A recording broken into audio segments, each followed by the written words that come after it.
Resident Evil 6 is one of Capcom's most controversial releases. Some corners of the internet will tell you it's an unplayable mess that barely resembles a Resident Evil game. Others will swear it's one of their favourite entries of all time. As someone who just dislikes the game, not hates, I figured it was time to give it another shot and a deep dive. So I replayed some of it, and honestly, yeah, I can see why it's so divisive. Before we ask the big question, does it deserve the hate? Let's break down what works, what doesn't, and why RE6 continues to divide fans over a decade later.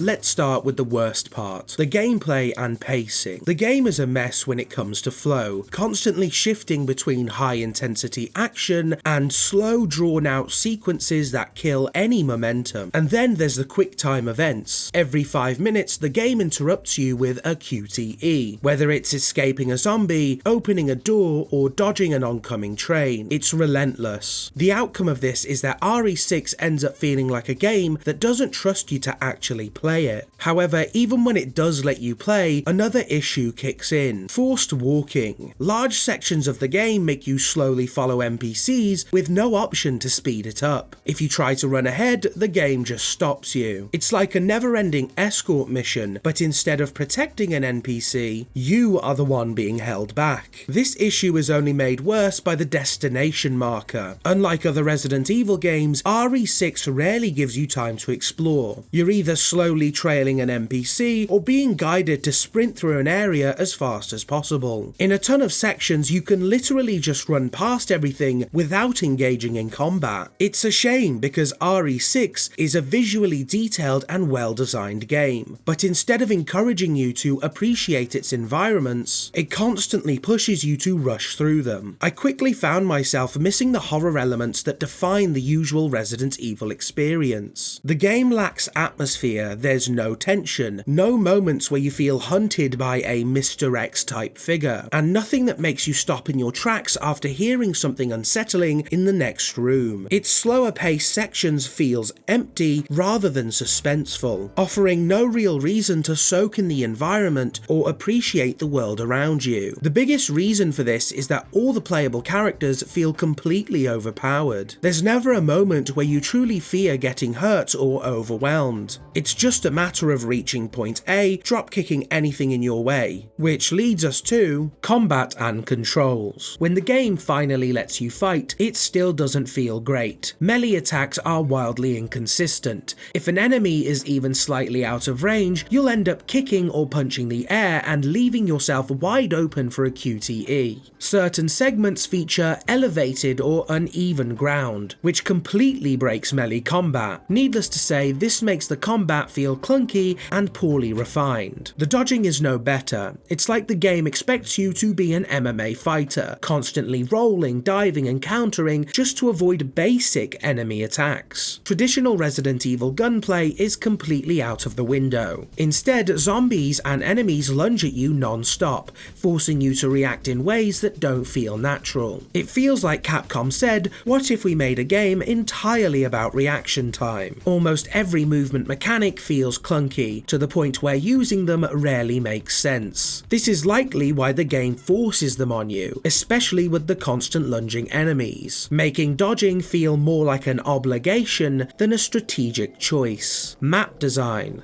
Given how heavily the game leans into action, the level design often feels counterintuitive. Many areas are so cramped that there's barely enough space to maneuver, and at times you can even get stuck in repeated animations just trying to vault over enemies. This only highlights how clunky the movement mechanics are. Why is the game forcing me to dodge and roll in such tight spaces? More often than not, it just results in the camera zooming in and out so aggressively that it can cause motion sickness. That said, I have to give credit where it's due. RE6 features some of the best looking environments in the entire series. The graphics are a nostalgic time capsule of the late PlayStation 3, early PlayStation 4 era. Dark, moody, and packed with detail. The lighting tricks used to enhance realism still hold up surprisingly well well today. For a game released in 2013, there are plenty of moments that make you stop and think, wow,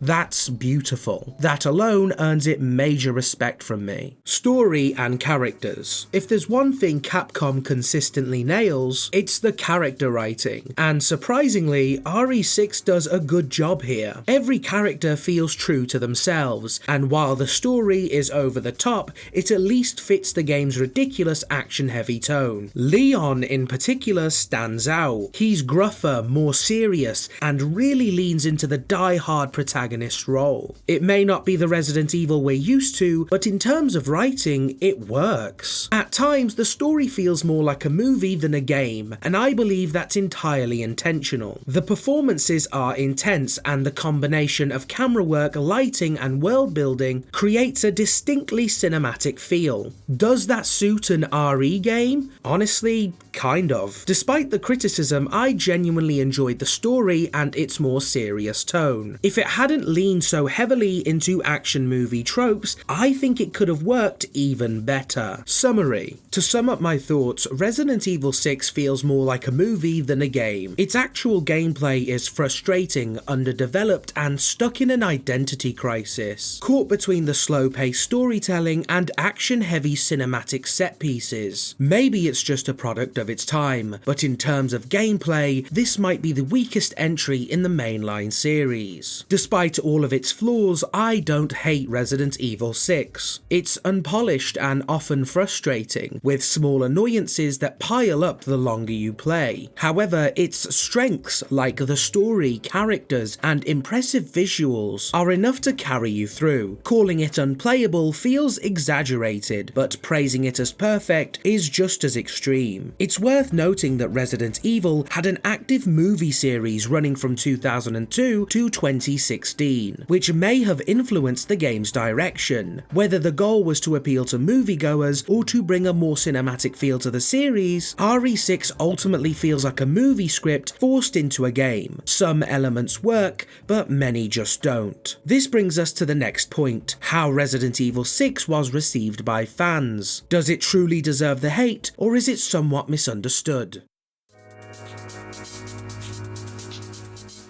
Resident Evil 6 holds a 79% positive rating on Steam, 5.3 on Metacritic, OpenCritic giving it 62, IGDB scores it at 6.5, while How Long to Beat lands at 6.2. If that seems all over the place, it's because it is. This game is insanely divisive. Unsurprisingly, the number one criticism of RE6 revolves around its QuickTime events, which, to be fair, like I've said, are abysmal. Its shift toward action-heavy gameplay is another common complaint. On the flip side, many of today's positive reviews cite nostalgia as the main reason they love the game, suggesting that much of the initial hate may have faded over time. Despite the controversy, RE6 remains one of the best-selling entries in the series. Yet its reception forced Capcom to rethink the franchise's direction. Ultimately, Capcom themselves became the final judge. RE6 simply wasn't Resident Evil. They were so disappointed by its reception that they completely overhauled the series, delivering Resident Evil 7. Welcome to the family, son.